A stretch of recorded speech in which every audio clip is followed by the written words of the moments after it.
এখন আমরা প্রত্যেকেই চাই যে কিছুটা হেলদি খাবার যাতে আমরা খেতে পারি, যাতে আমাদের শরীরটা সুস্থ থাকে। আর রাত্রিবেলা ডিনারের টাইমে যদি কিছুটা কার্ব আমরা কম করতে পারি খাওয়া, সেটা কিন্তু সকলের জন্যই ভালো। তো এই চিন্তাধারা থেকেই আজকের এই রেসিপিটা হঠাৎ করে মাথায় আসে। তো সেই জন্য চটপট করেই এটা বানিয়ে ফেলা যায়। তো দেখুন যে কীভাবে আজকে এই রেসিপিটা আমি বানিয়েছি। প্রধানত ঘরের জিনিসপত্র দিয়ে এটা তৈরি হয়ে যায়। আর প্রথমে স্টাফিংয়ের জন্য একটুখানি পনির ম্যাশ করে নিয়েছি, সেক্ষেত্রে আপনারা চাইলে ছানাও করে নিতে পারেন। আর তাতে দিয়ে দিয়েছিলাম অল্প সাদা তেল দিয়ে, তার মধ্যে একটুখানি পেঁয়াজ কুচি, কাঁচা লঙ্কা কুচি আর একটু টমেটো কুচি, আর তার সাথে দিয়ে দিয়েছিলাম পনিরটা ম্যাশ করে। সেটাই এখন নাড়াচাড়া করছি, আর তার সাথে স্বাদ মতো মিশিয়ে দিয়েছিলাম অল্প লবণ। এখানে কিন্তু হলুদ গুঁড়ো বা কিছু অন্য কিছুই এখানে ব্যবহার করা হয়নি। এটাকে জাস্ট একটু ভালোভাবে মিশিয়ে নিলেই কিন্তু আমাদের ভিতরের যে স্টাফিং বা পুর সেটা রেডি হয়ে গেল। তো দেখতেই পেলেন যে খুব সহজে 5 মিনিটের মধ্যেই কিন্তু পুরটা আমরা রেডি করে ফেলতে পারি। এরপরে আমরা যে জিনিসটা দিয়ে এটা বানাবো সেটাও কিন্তু হাই প্রোটিন। এখানে সেরকমভাবে আমি কোনো কার্বোহাইড্রেট কিছু ইউজই করিনি। প্রোটিন পনিরে ভীষণ ভালো থাকে, এটা আপনারা সবাই জানেন। আর এরপরে দেখুন এই ব্যাটারটা আমি বানিয়ে নিয়েছিলাম, এটা রাত্রিবেলা আমি মানে হাফ হাফ রেশিও নিয়েছি, বিউলির ডাল আর মুগ ডাল, সেটাকে ভিজিয়ে রেখেছিলাম, সারা রাতই ভেজানো ছিল। তারপরে মিক্সার গ্রাইন্ডারে এটার পেস্ট করেছিলাম, আর তার সাথে এখানে মিশিয়ে দিয়েছি স্বাদ মতো লবণ আর একটু কাঁচা লঙ্কা। কাঁচা লঙ্কাটা কিছুটা ক্ষেত্রে মানে পেস্ট একদম হয়নি, অল্প যে যতটা আর কি পেস্ট হয়েছে ওই জন্য মাঝে মধ্যে দেখতে পাচ্ছেন। তো সেটাকেই খুব ভালো করে আর কি পেস্ট করে নিয়েছি।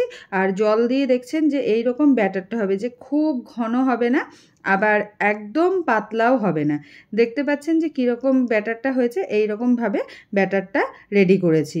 তারপরে আমি প্যানে দিয়ে দিলাম একটু সাদা তেল।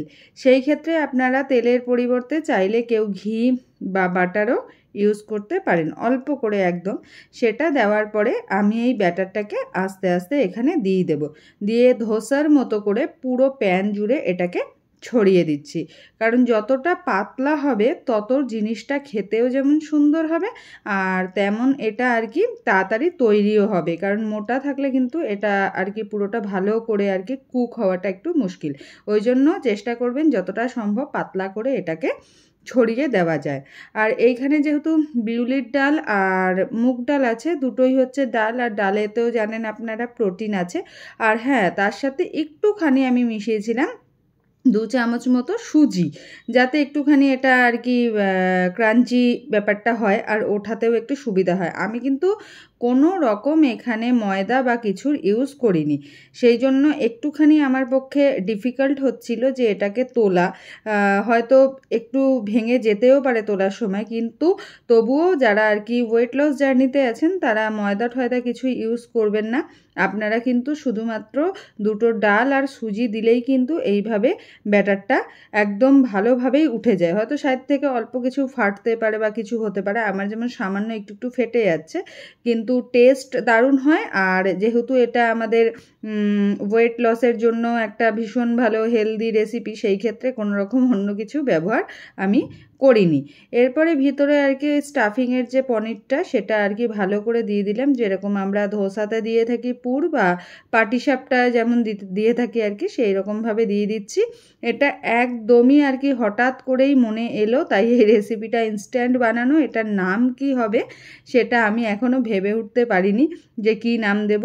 আপনারাই আর কি যদি কিছু নাম মনে আসে রেসিপিটা দেখে, তাহলে আমাকে অবশ্যই কমেন্ট বক্সে সাজেস্ট করবেন। তো দেখতেই পেলেন যে আমার একটা আর কি হয়ে গেল এখানে, ধোসাই বলছি আপাতত। তো একটুখানি ভেঙে গেছে, কিন্তু একদমই ভালোভাবে এটা পুরো কুকড হয়েছে দেখেই বোঝা যাচ্ছে। আর এটা কিন্তু খেতেও চমৎকার হয়। তো রাত্রিবেলা ডিনারে যদি একটা খেয়ে নেওয়া যায়, একদম ফুলফিলিং হয়ে যায় এবং পুষ্টিগুণের দিক থেকেও এটা ভীষণ ভালো। আর পেটটাকেও ভরা রাখবে, যে খিদে পাবে না। আর এর সাথে আপনি চাইলে শসা স্যালাড হিসেবে খেতেই পারেন। তো এটা একটা খুব ভালো ডিনার রেসিপি। আমার মাথায় এলো যে রোজ কী বানানো যায়, তো আজকে এটা বানালাম। চলুন ভিডিওটা শেষ করছি। ধন্যবাদ।